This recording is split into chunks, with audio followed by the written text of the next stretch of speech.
Okay, well, thank you very much, and hello to everyone.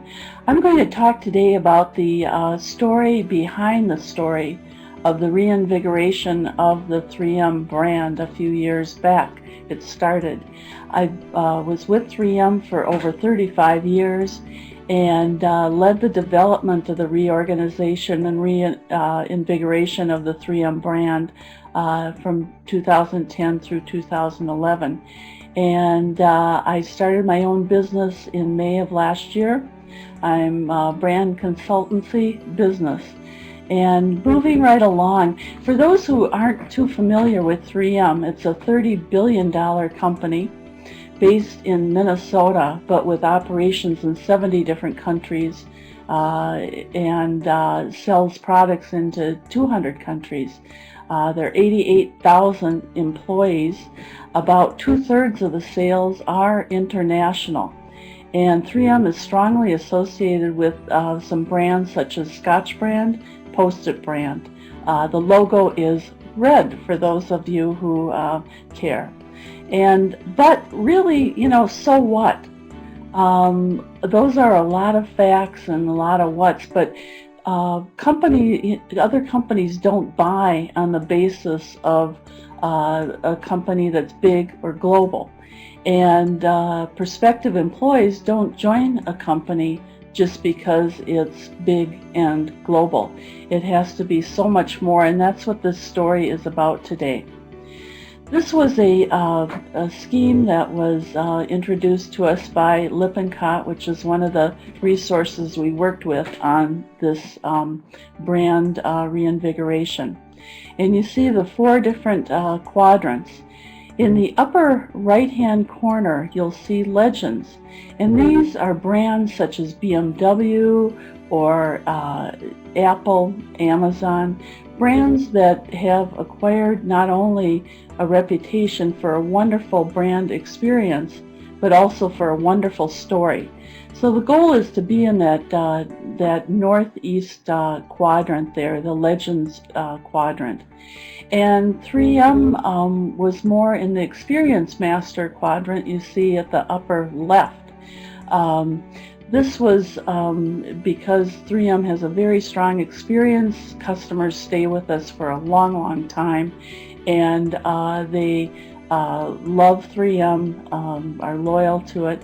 But the story is less well known. So we asked ourselves, what is the benefit of increasing that story power? If we change that, how could that benefit the brand? And again, this data is several years old, but I think directionally it would be correct today. The legend brands actually have revenue growth that's 8 percentage points above the other brands, all other brands. And they have a market capitalization that's 9 percentage points above all brands.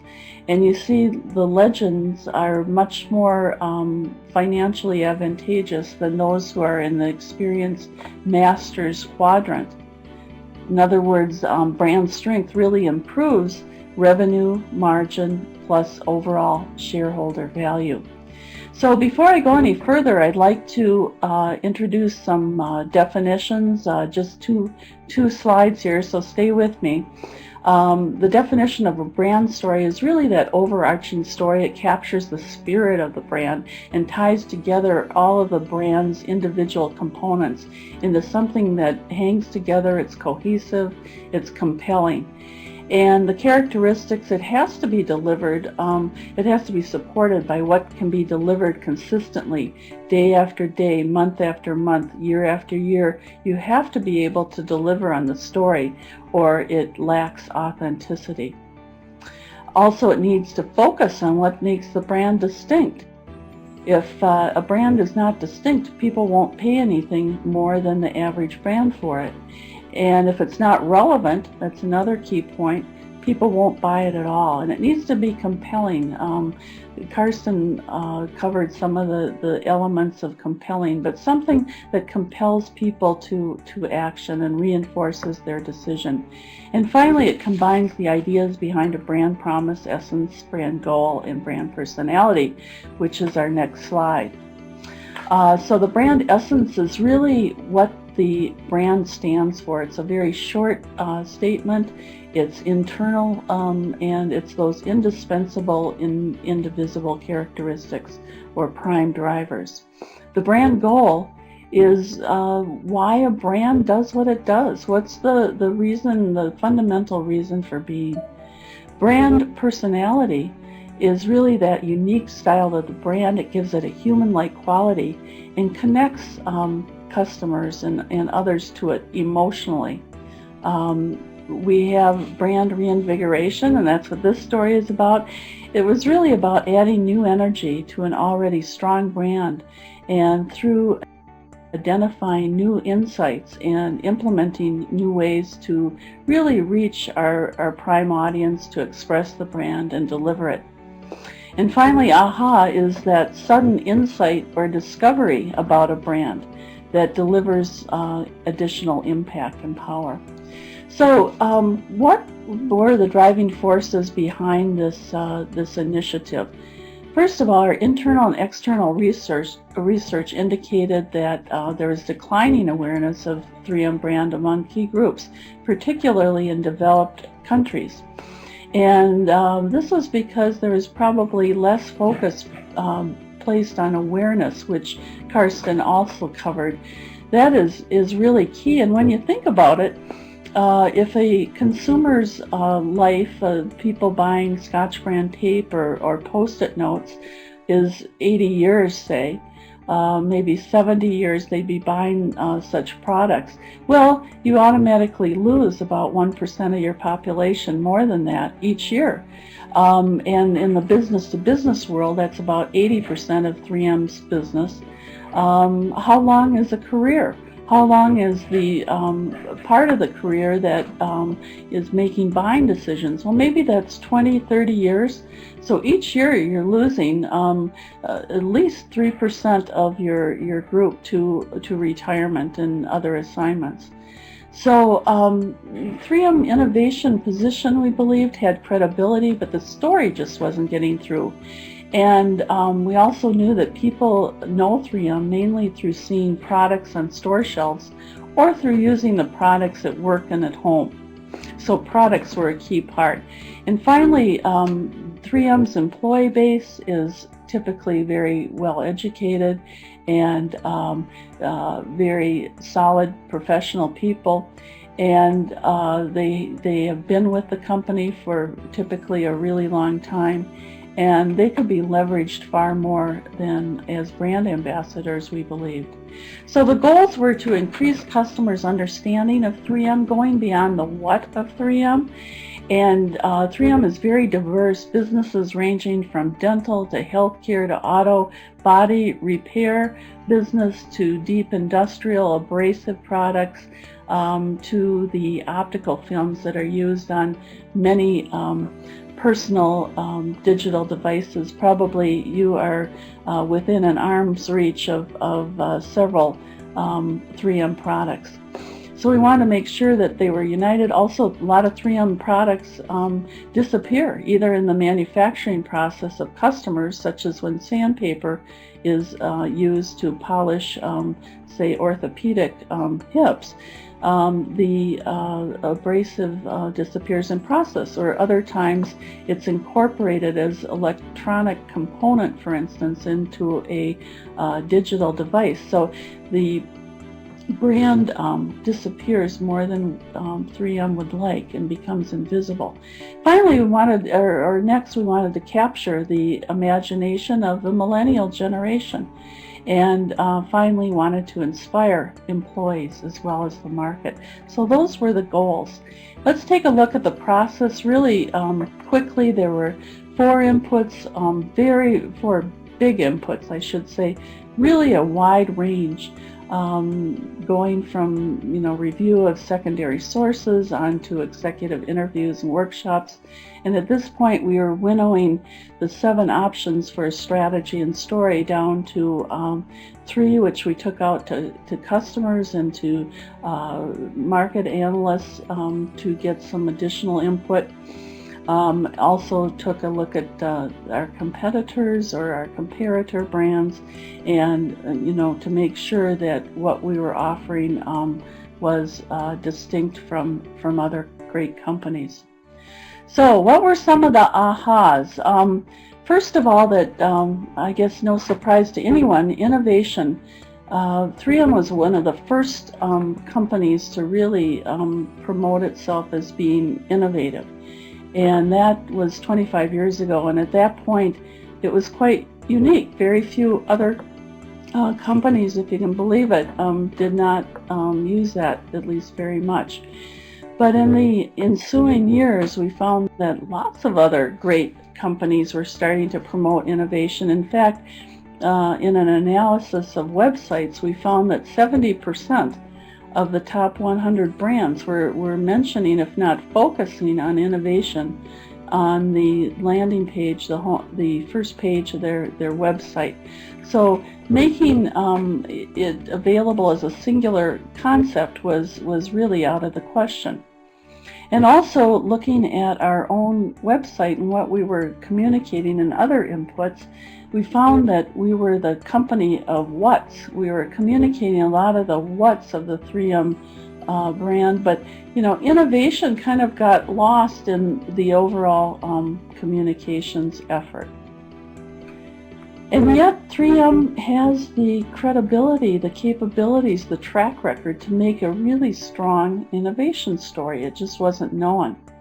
Finally, and this was an area we had not explored really in the past, and that was looking at cultural attributes of the 3M brand. What are some distinct cultural attributes that help 3M do what they do? And we found it was attributes, these are some of them, free thinking and creative, confident, sharing. We found that probably more than any other company on the face of the planet, ideas are shared very easily across functional lines, across different country lines, across different levels within the hierarchy, that there's a lot of sharing going on, which is behind many of 3M's great products. It's a fascinating company, lots going on. It is probably the most diverse of all the diversified technology companies. There are over 40 technology platforms, and most of the real winners of products combine several of those platforms. And finally, optimistic and high energy. And the big aha here was that these were characteristics that are often associated very strongly with the millennial generation. So briefly, the strategy, really we boiled down again the options that we had down to about 3 different areas that were extremely relevant to customers, and were also things that 3M could definitely claim and own. Masters of collaborative working, again working across all those boundaries. Continuous and ubiquitous innovation, and this was an interesting one where one of our oldest businesses is the abrasives business, the 3M business, sandpaper and such. And they had just come out with a brand new abrasive product called Cubitron, which allowed their customers to grind things, polish things 4 times longer than conventional abrasives.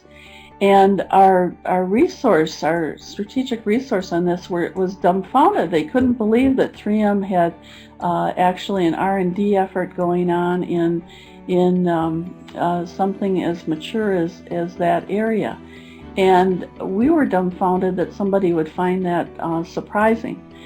So it is all over. It is in all functions, and it is ongoing. And finally, 3M has many products that have transformed the industries. For instance, I worked in the healthcare business of 3M for 13 years, and 3M was the innovator of a product that is used over almost all surgical incision sites to prevent, it immobilizes skin bacteria and helps prevent infection. That was definitely transformative to the surgical area, and more recently 3M was the first company to come out with a tooth-colored restorative material that replaced gold and silver for dental fillings, and on and on and on the list goes of the innovations. And we boiled this all down to the phrase harnessing the chain reaction of new ideas, which combines all those thoughts and talks about how 3M harnesses for the good of customers and society at large, and the fact that it's an ecosystem that continuously has chain reactions, and one thing in one area, like a product for dental products and for the impression material used for crowns and bridges, the device by which dentists apply that material was adapted and adopted for use in the auto body shop and mixing the putty that's used to fill dents in cars. So, you know, one thing leads to another chain reaction like. So that story felt very, very comfortable, and we were ready to move ahead to implementation. And what we really focused in the initial phases very, very strongly on employee engagement, trying to mobilize 3M's 88,000 employees to more deeply understand the brand and to feel comfortable communicating the brand internally and externally. So our theme was start a reaction, spinning off of the chain reaction of new ideas, and also encouraging the sharing of stories. So one of the things that we tried to do is connect major trends to how 3M is making a difference in terms of water purification, in terms of protecting identity from identity theft, in terms of privacy protection, you know, security, such as some of the passport processing and verification systems, energy and the renewable business that 3M has, and finally health. We also really brought up more of the human element, talking about the who and the how and the why behind 3M innovation. In other words, expanding on the what.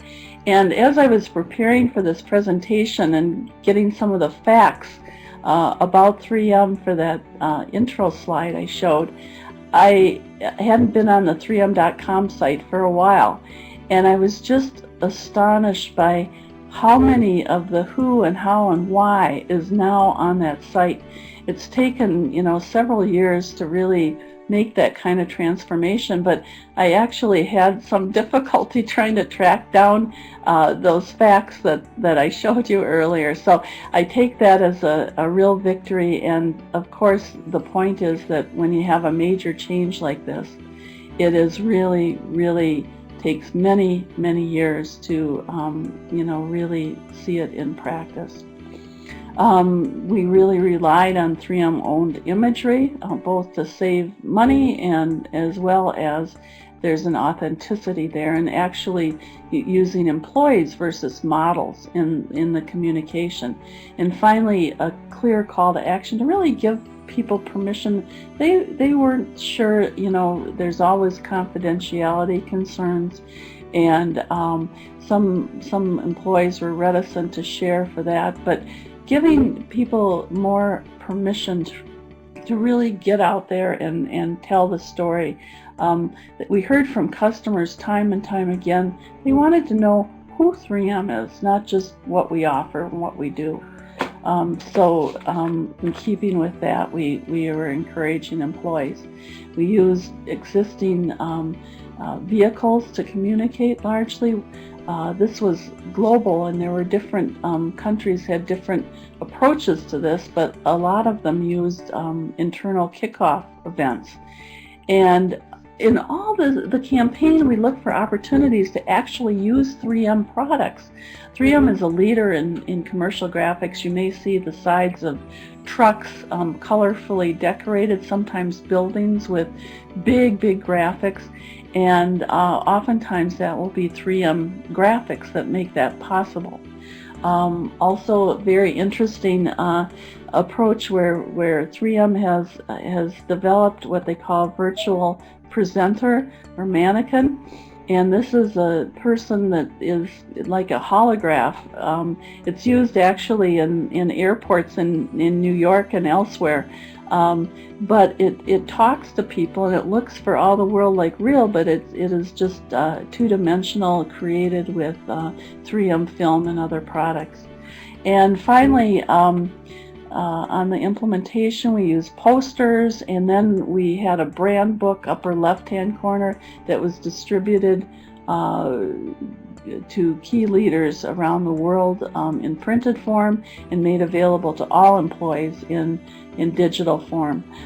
You'll see in the lower portion here, that's a napkin dispenser, and even when employees went to lunch, there was no break from the starter reaction because it was on the napkin holder as well.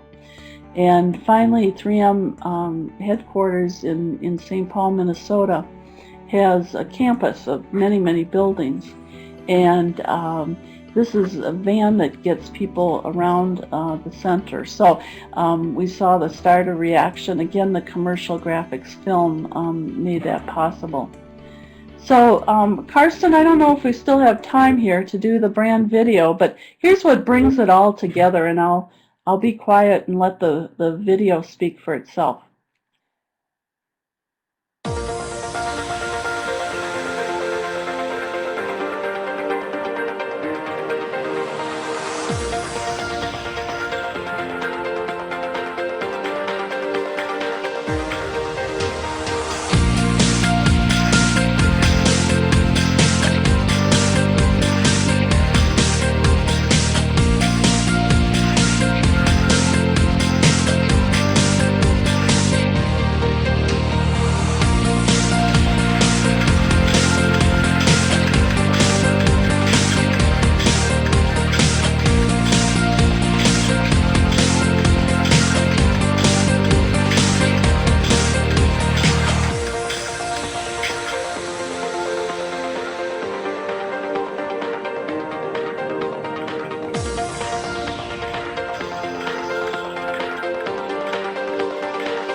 Would like to thank everybody for your attention. I think in the interest of time we should move on quickly to our next speaker here. And if there's any questions or comments, please feel free to get in touch with me directly.